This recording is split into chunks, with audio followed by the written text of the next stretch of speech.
A very good evening and a warm welcome to Biz RoundUp on another weekend. I'm Hishain Ali and let's take a look at the headlines first.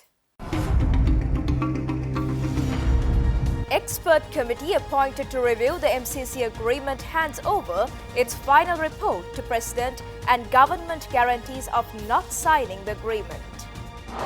Government extends the suspension period on foreign exchange controls on outward remittances for another 6 months. Government reveals plans for low interest rate housing units for low income and middle income families. News in detail. The expert committee appointed to review the Millennium Challenge Corporation agreement handed over its final report to President Gotabaya Rajapaksa last Thursday. Meanwhile, both Cabinet spokesperson Minister Dr. Bandula Gunawardena and Minister Dr. Ramesh Patirana assured the media that government will not sign the MCC agreement.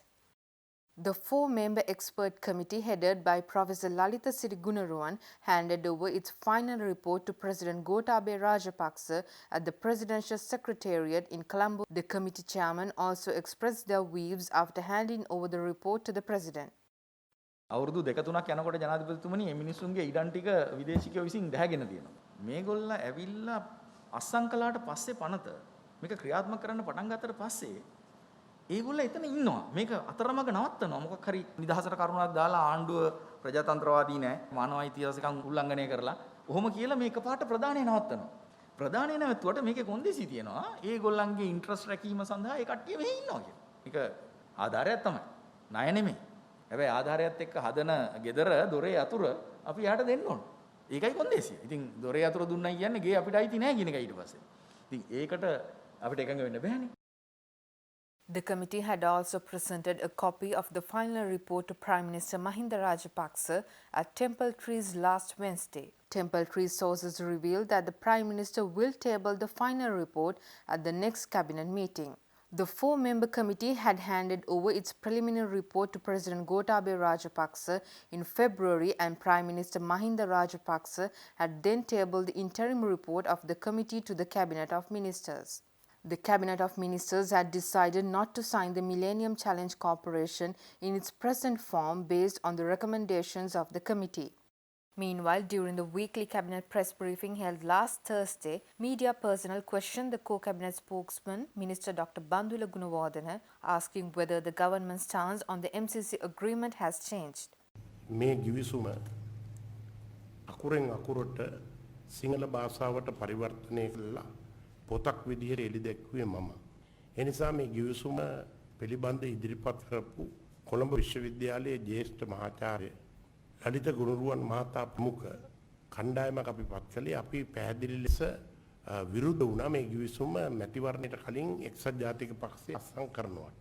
එතකොට ඒ පිළිබඳ අතුරු වාර්තාවක ඉදිරිපත් කළා මීට කලින්. ඒ අතුරු වාර්තාවේ ප්‍රධාන කරුණු දෙකක් තිබුණා. එකක් එක්සත් ජාතික පක්ෂයේ විසින් සකස් කළ මිලේනියම් චැලෙන්ජ් කෝපරේෂන් වෙත ඉදිරිපත් කරපු ගිවිසුම රටේ මූලික නීතිය වන ආණ්ඩු ක්‍රම ව්‍යවස්ථාවේ සමහර වගන්ති වලට පටහැනි බවත් රටේ පවතින සාමාන්‍ය නීති පද්ධතියට පටහැනි බවත් එවැනි ගිවිසුමක් අත්සන් කිරීමේදී අදාළ ආයතනවල රාජ්‍ය ආයතනවල නිසි අනුමැතිය ලබා නොමැති බවත් අතුරු වාර්තාවේ තිබුණා. ඒ අනුව රජයේ පැහැදිලි ප්‍රතිපත්ති තීරණයක් ගත්තා. කුමන රටක් සමග හෝ කුමන බලවතෙක් සමග හෝ රටේ ආණ්ඩු ක්‍රම ව්‍යවස්ථාවට හා රටේ නීති පද්ධතියට පටහැනි කිසිම ගිවිසුමකට මොනම වාසියක් ලැබුණයි කිව්වත් අත්සන් කරන්නේ නැහැ කියලා. ඒ තමයි රජයේ ප්‍රතිපත්තිය. ගරු බන්දුලකුණද නැමතුමා අවස්ථාවකදී ඉතාම පැහැදිලිව මෙම කැබිනට් මණ්ඩල සාකච්ඡාවේදී අත්සන් නොකරන බව ප්‍රකාශ කළා. ඒක සාමූහික ප්‍රකාශයක්. එතුමාගේ ප්‍රකාශය මම ස්ථිර කරන අත්සන් කරන්නේ නැහැ. Cabinet of Ministers has approved to extend foreign exchange controls on outward remittances for another 6 months to limit outflows to preserve foreign currency reserves as per the Foreign Exchange Act. However, at the same time, the Cabinet of Ministers has also encouraged the inward remittances of foreign currency across foreign currency deposit accounts. Cabinet of Ministers earlier on the 1st of April this year decided to suspend certain remittances from this country to others for 3 months, whereas the relevant order was issued by the Gazette notification on the 2nd of April this year for taking necessary measures as per Section 22 of the Foreign Exchange Act. Cabinet of Ministers also decided at another meeting on the 22nd of April 2020 for taking necessary steps to encourage the remittance of foreign currency into the country across foreign currency deposit accounts. Following the initial decisions, Prime Minister Mahinda Rajapaksa, as the Minister of Finance, Economic and Policy Development, submitted another proposal to extend the period of the Gazette notification appearing the orders applicable for the limitation of remittances made out of the country by another 6 months from the 2nd of July this year. The Cabinet of Ministers have approved the proposal accordingly and have also allowed to minimize the issues erupted due to the provisions existing in the laws applicable to foreign exchange law when implementing the methodologies introduced for encouraging the remittance of foreign exchange into the country through foreign exchange deposit accounts. මාස 3ක කාලයකට විදේශ විනිමය ගලායීම් හා ගලායාම් පාලනය කිරීම සඳහා අවශ්‍ය විධිවිධාන යොදලා තිබුණා. රජය මුදල් අමාත්‍යතුමා දැනුම් දුන්නා. මේ විදේශ විනිමය ගලායීම් හා ගලායාම් පාලනය කිරීමේ කාලය තව මාස 3කට දික් කරන්න.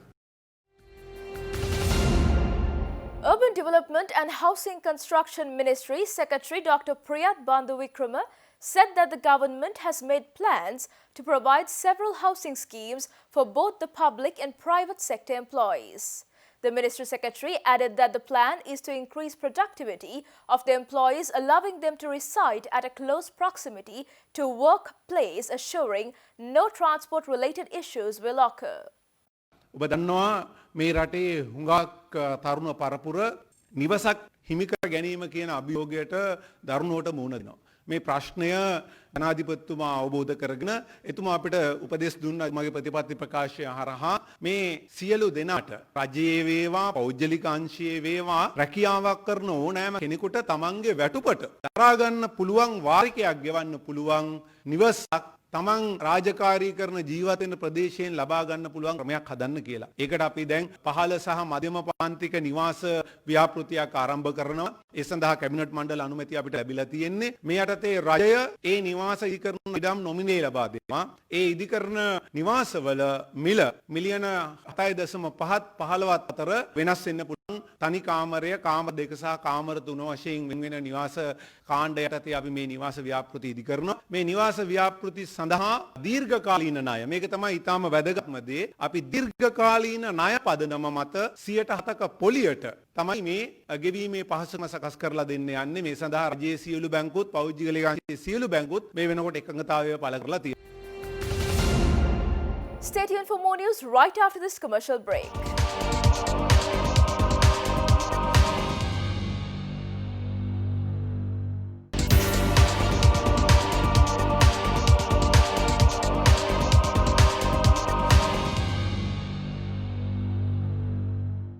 Welcome back after the break.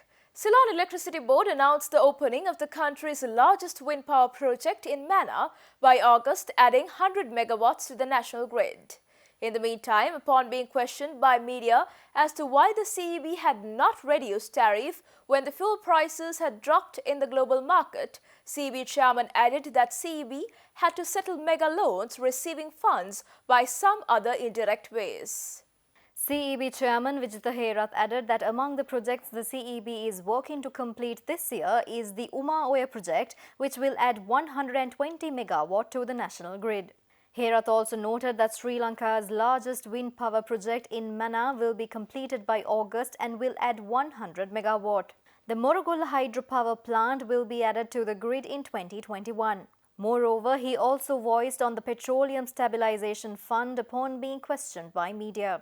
Diesel සහ පෙට්‍රල් මිල අඩු වුණා ලෝක වෙළඳපොලේ අඩු වෙච්ච ගමන් සමහරලාට වැරදි තිකරන ගන්න වැරදි රජයක් හිටියා නම් ගියාන්ඩෝට ඒක වෙච්ච වැරද්දක් ලොකු වැරද්දක් මේ මිල අඩු කරනවා මේ මිල අඩු කරාට මොකද වෙන්නේ එතකොට අපේ පරිභෝජනය වැඩි වෙනවා පිටරට සල්ලි යනවා හැබැයි ප්‍රවාහන ගාස්තු කවදාවත් අඩු වෙන්නේ නැහැ ඒක බොහොම පොඩි උසහනයක් තමයි මිනිසුන්ට හම්බෙන්නේ හැබැයි මේ රජය කරේ ඒක IOC එකටත් ඒ ටැක්ස් එක දැම්මා පෙට්‍රෝලියම් එකටත් දාලා ඒ මුදල අර මුදලකට යොමු කරා. ඒ අර මුදලට යොමු කරපු ගමන්ම අපිට මාර්තු මාසේ වෙනකොට බිලියන 50 විදුලි බල මණ්ඩලයට දුන්නා. ඒ ඉන්ධන මිල අඩුවීමේ සහනය දුන්නේ විදුලි බල මණ්ඩලයට. බිලියන 50. එතකොට ඒ වෙනකොට අපේ තිබ්බ බිලියන 92ක ණයක් පෙට්‍රෝලියම් එකට. අපි මේ බිලියන 92 පෙට්‍රෝලියම් එකට ගෙවුවා. අත්‍තරම අවුරුද්දකට අපි පොලිය හැටියට විතරක් ගෙවනවා බිලියන 15ක් විතර. ඒතකොට මේ අපේ පොලි මුදල අඩු වුණා, ඒ වගේම වාරික මුදල අඩු වුණා.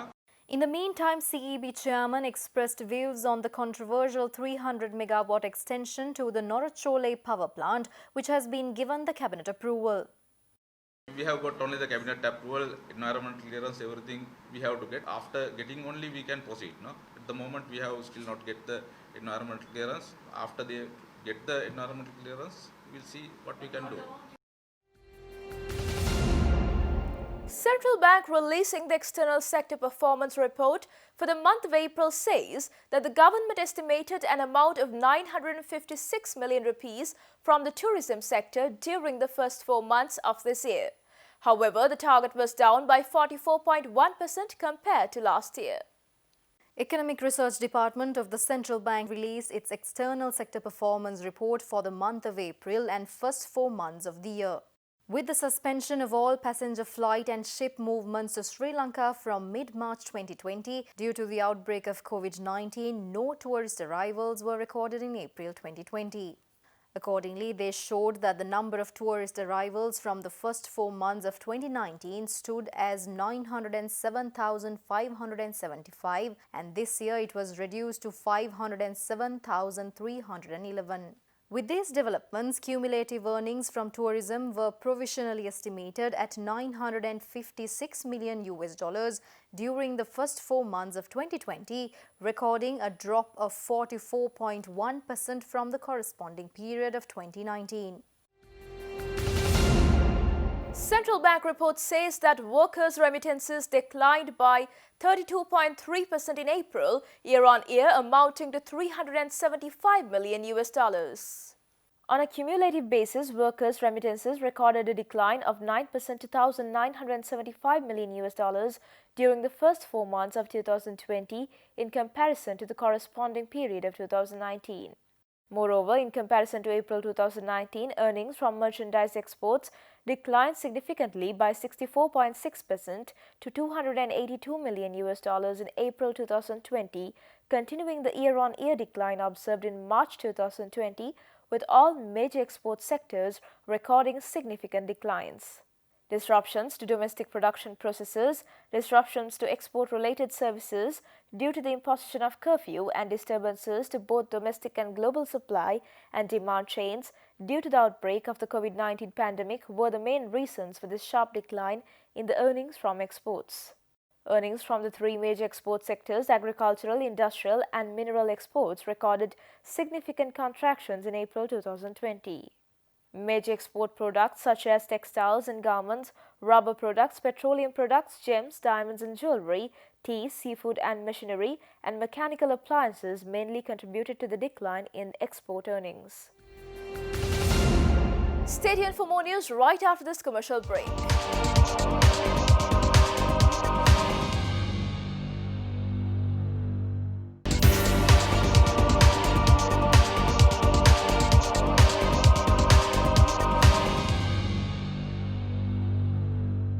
Welcome back after the break. Central Bank stresses that the headline inflation, as measured by the year-on-year change in the National Consumer Price Index, decreased to 5.2% in May this year from 5.9% in April this year.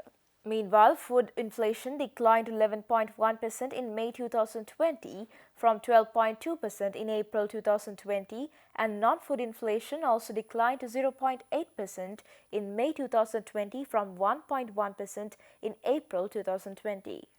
The change in the NCPI measured on an annual average basis increased marginally to 5.2% in May 2020 from 5.1% in April 2020. Monthly change of NCPI was at 0.4% in May 2020, mainly due to increases observed in prices of items in the food category. Accordingly, within the food category, increases were observed mainly in the prices of vegetables, fresh fish, dal and coconut oil during May 2020. However, it is noteworthy that prices of big onions and coconuts reported significant declines during the month. Meanwhile, within the non-food category, prices of the items in alcoholic beverages, tobacco and narcotics, and recreation and culture subcategories declined in May 2020. Further, core inflation increased to 3.7% in May 2020 from 3.2% in April 2020, while annual average core inflation decreased to 4.8% in May 2020 from 5% in April 2020. How has the trading of the stock market performed this week, and how will it perform in the coming week? To answer all these questions, a subject expert at First Capital Holdings will now provide a detailed review on the stock performances for the past week and a stock forecast for the coming week to assist you in decision-making activities.